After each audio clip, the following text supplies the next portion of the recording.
There's no secret to each and every single one of you that the WWE has an unqualified success. Many of you have asked, what is our secret? What is it that makes us a successful company? More than any other quality that makes us successful, I would have to say, is ruthless aggression. Today, we have found the man that represents that quality. We have found the man that will bring order to chaos and establish new order to the Royal Rumble Review Series. That man is not your precious internet darling, We Are Pro Wrestling. That man is not your precious boy, Deluxe Man. That man is Patrick's Crazy Place. Happy Roman Reigns.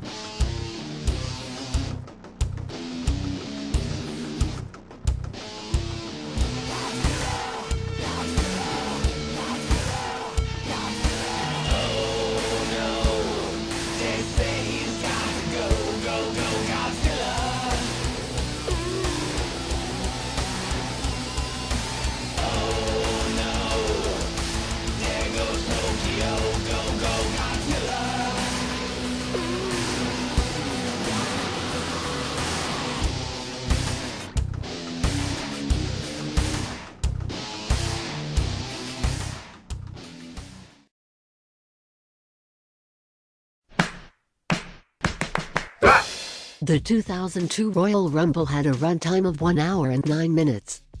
It premiered on January 20th at the Phillips Arena in Atlanta, Georgia. 16,106 fans were in attendance with Jim Ross and Jerry the King Lawler on commentary. Lillian Garcia was the ring announcer for this evening.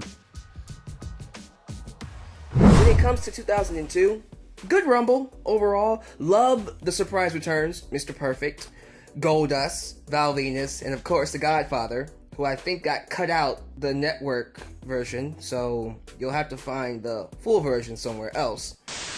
Hey, it's me from the future. Yeah, forgot to mention someone. My boy Maven.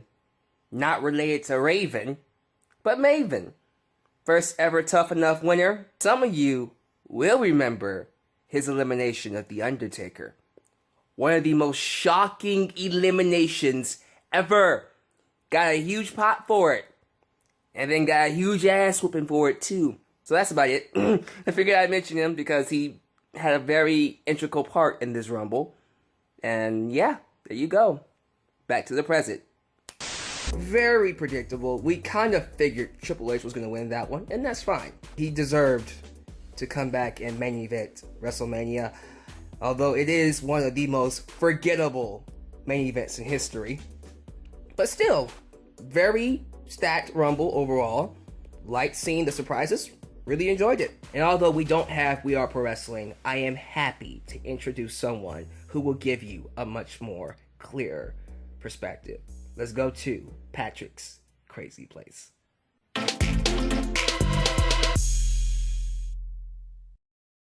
Hello everyone, and welcome to my review of the 2002 Royal Rumble match, one that is significant for at least one reason. It is the final WWF Royal Rumble. As many of you know, later this same year we would get hit with the Get the F Out campaign, which was the result of a legal mandate for the company to change its name, and ever since it's been known as the WWE. So for those of you who are great historians that care about this type of stuff, this is the final Royal Rumble match that would bear the branding of the WWF. And it's kind of indicative of what this Rumble was all about, because it really did feel like, you know, The WCW ECW invasion from the year before wasn't well received, and I think once they wrapped it up prematurely, I believe it was a premature wrap-up. My personal impression was they wanted to get the invasion all the way to WrestleMania, and when they realized that there was no feasible way they could do that, they wrapped it up at Survivor Series and then tried to move on as best they could. And I think they were trying desperately to kind of recapture the magic of the Attitude Era. It's why Austin was a face again. You had McMahon back as the overbearing boss character. You had a lot of the same guys still in top spots. Rock, Undertaker, Triple H, and Austin. The latter three of whom would be major fixtures in this Royal Rumble match. And the only sign of a real, quote-unquote, new direction was putting the Undisputed title on Chris Jericho, but we all know how that turned out at WrestleMania 18. It just felt like the excitement was gone, and they knew it, and they were just trying anything they could to try and generate some kind of a spark. And for whatever reason, at this point, there just wasn't a whole lot going on. To go over some of the key stats of this Royal Rumble, we have most eliminations was actually a tie between Stone Cold Steve Austin, who entered at 19, and The Undertaker, who entered at 8. They both eliminated 7. The fact that two guys tied for most eliminations, and it's the numbers as high as it is at 7, that really tells you, it kind of paints the picture of what this Rumble was all about. Now I'll elaborate on that a little bit more as I go. The longest time goes to Stone Cold Steve Austin, who lasted for 26 minutes and 46 seconds. The final 4 in this contest were Stone Cold Steve Austin, who entered at 19, the returning Mr. Perfect, who entered at 25, Kurt Angle, who entered at 26, and the eventual winner, Triple H, who entered at number 22. There were some notable Royal Rumble debuts in this one. Because of the WCW and ECW invasion, they got a few significant names to come out of that, and a few of those guys popped up in this Rumble match, including Rob Van Dam, Booker T, who entered at number 30, Diamond Dallas Page, a guy who I'm obviously a huge mark for, and believe it or not, this was also Kurt Angle's Royal Rumble match debut. I think by this point, people thought of Kurt as a WWF top star and mainstay, and it might be a little bit surprising that it took him all the way to 2002 to show up in a Royal Rumble match, but for those of you familiar with the history, at Royal Rumble 2000, he put his undefeated streak on the line against the debuting Taz and ultimately lost. And in 2001, he was the defending champion against Triple H, so he had never participated in a Royal Rumble up to this point, so this was actually Kurt Angle's Royal Rumble debut. Again, a little surprising, but, better late than never.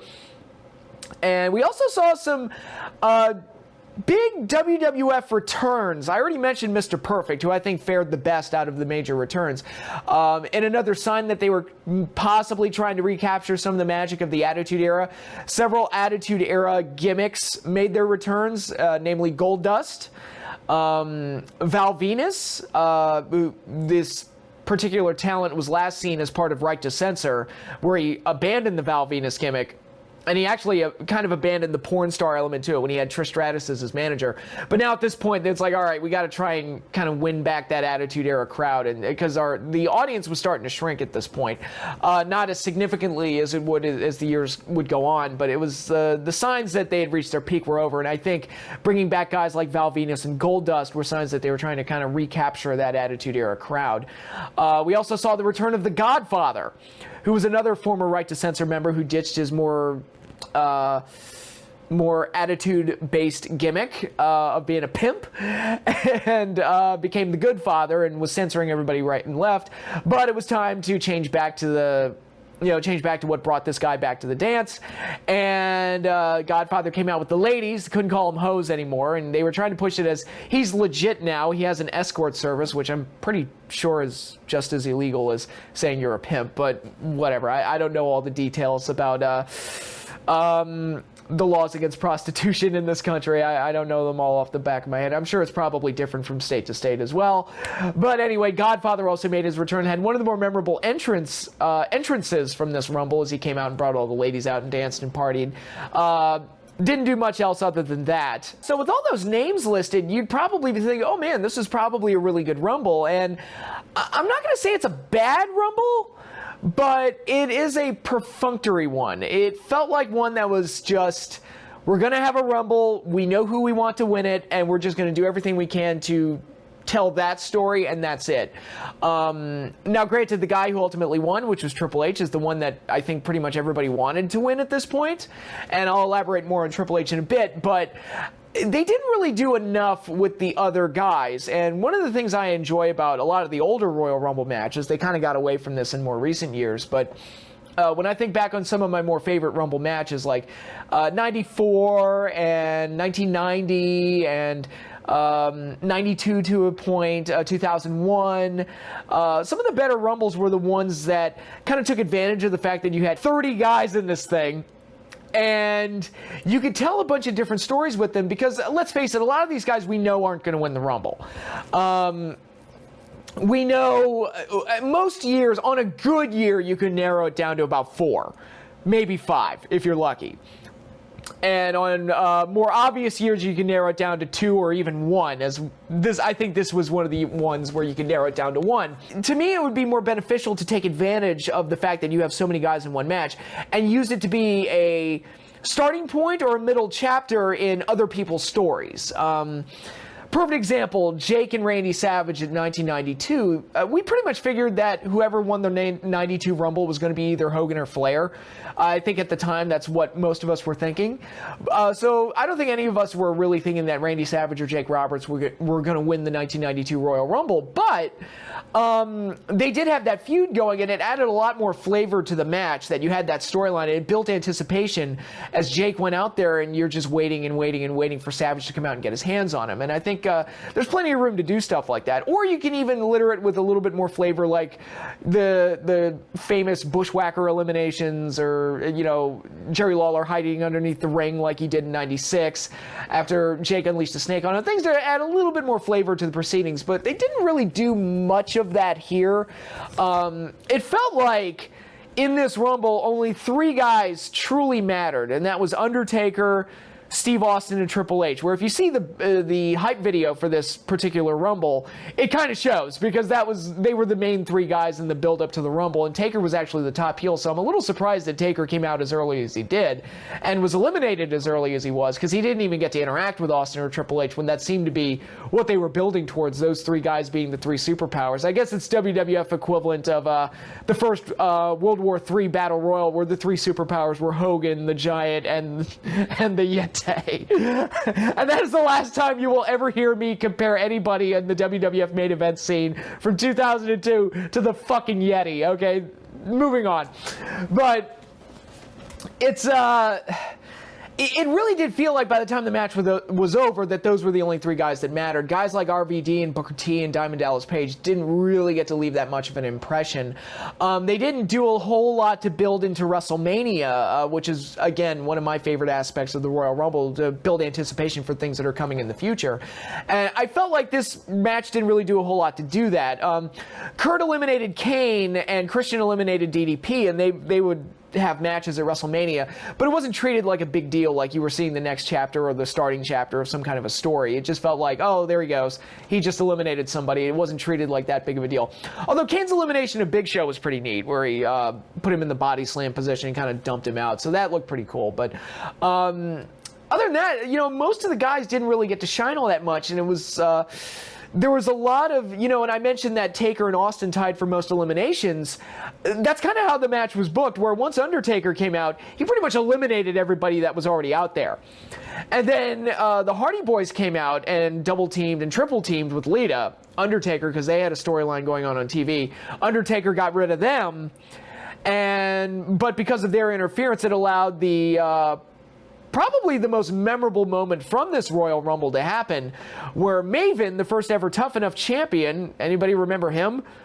Anybody remember Maven? He actually got a shock surprise elimination over The Undertaker, which I said is probably the most memorable moment from this particular Rumble, because who the hell would have ever thought that Maven would eliminate The Undertaker?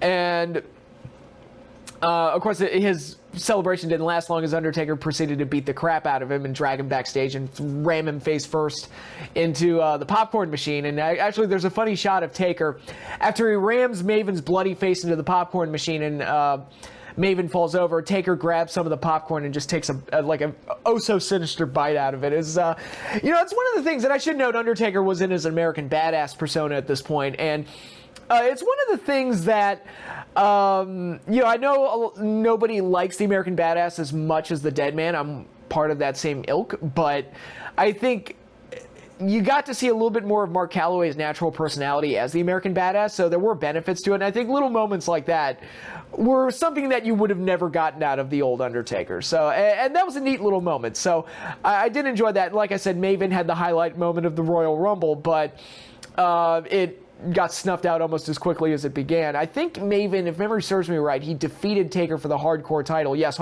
Undertaker was the hardcore champion at one point. But that was used to build into the feud between Ric Flair and The Undertaker. So, that's... Maven ultimately didn't get a whole hell of a lot from this, but, he did get his one day in the sun. I guess you could call it the equivalent of Lanny Poffo, the genius, getting a count-out victory over Hulk Hogan on Saturday night's main event. Who would have ever thought that would have happened? It did. So it's one of those weird, like, what the fuck, that actually happened type of things. Rico defeated Ric Flair once. Yes, that happened. It's one of those just bizarre, like, record book things. But other than that, once Taker was out, it felt like the Royal Rumble kind of restarted all over again. And then Austin came out, and he eliminated everybody that was out there. And then Triple H came out, and the two would fight each other. And then when somebody would come out, they would start wailing on him and then continue to fight each other. So it was this long string of, like, it felt like, everyone else was just there to get thrown out, and the only ones that really mattered were Taker, Austin, and Triple H. And to a lesser degree, Kurt Angle, who was in the final two with Triple H. And believe it or not, Mr. Perfect, who got a bit of a surprise run here, it was actually one of the better ones in the Rumble. This was his big return, and looked to be in really good shape and looked good going up against guys like Kurt Angle and Steve Austin. And I thought, man, it's one of the reasons I'm a little disappointed that they didn't have a major plan for Perfect heading into WrestleMania. Like, they could have put him up against Austin. They could have put him up against Kurt Angle, a battle of the Kurts, the C Kurt versus the K Kurt. I had the idea of them putting him up against Edge for the Intercontinental title, but they just never... They just didn't have a plan for Mr. Perfect, and it makes me wonder if they even had a plan for what their Mania card was going to be. The biggest match, Hogan versus Rock, wasn't even... the NWO wasn't even there yet, so there was almost nothing to set up, and Scott Hall wasn't there yet, so you couldn't start his storyline with Austin. I think the only thing they really had was Triple H and Chris Jericho, which made sense given Triple H's injury from the year before where he tore his quad in that now famous Raw Tag Team main event. And Chris Jericho was the last guy he worked with when he got hurt, so it felt natural to tell that story. Now, they botched that storyline every which way till Sunday, but it's, that's another discussion for another time. But Triple H was the one that everybody wanted to win, especially after his return at Madison Square Garden, which, if you've never seen that clip of Triple H's grand return to the WWF in early 2002. I highly recommend going into the WWE Network and checking it out, because this is one of the greatest crowd reactions I have ever heard to anything in my entire life. And it's amazing considering Triple H was a heel when he left. So it says a lot about how much respect Triple H had earned up to this point, and the natural story that was there of him overcoming the quad injury and getting back into the top position that he'd had prior to leaving. And it was only natural to have him win the Royal Rumble, get his redemption story, and go into WrestleMania and win the title. It felt like that this was Triple H's year to do that. And ultimately he did. But that, again, all of that stuff is another discussion for another time. But so while this is like the most obvious, probably arguably the most obvious Royal Rumble outcome of all time, and it ranks up there pretty high. I know a couple of Roman Reigns were pretty obvious. I think the next year's was also very obvious as well, but at least they put it on a guy that everybody wanted to win, so you can't really fight it all that much. And I didn't really have a problem with Triple H winning at this point. I thought it was fine. I just wish they had done more with all the other guys in the match and done something to build up a bunch of stories, because so many guys, Booker T came out at 30 and was eliminated by Austin almost immediately. Guys like Test and the Big Boss Man, and most of the WCW and ECW guys just didn't get to do all that much. I think the only other highlights, I can't really think of any other highlights other than the ones I mentioned, and most of those were brief. Big Show got to throw some people around, but that was brief. The most special thing about him was the way Kane eliminated him, but that didn't really build to anything. So it was, again, it really felt like nobody else in this match mattered besides Undertaker, Triple H, and Austin, and to a lesser degree, Angle and Perfect, as they got to last a little bit longer in there, going up against Austin and Triple H in the Final Four. Yeah, I kind of wish Mr. Perfect had gotten more to do, actually, now that I think about it. It would have been nice. It would have been nice if he had a big Mania program, but them's the break. So, Royal Rumble 2002, like I said, it's a completely perfunctory Royal Rumble. It's not a bad one. It's nowhere near one of the worst. It's not one of my favorites either, nowhere near one of the best. It's just one that happened and just totally utilitarian towards getting the outcome they wanted and heading to WrestleMania. It felt like they didn't have much of a plan for anything else heading into WrestleMania, but obviously those plans would take shape, especially heading into the next pay-per-view, No Way Out.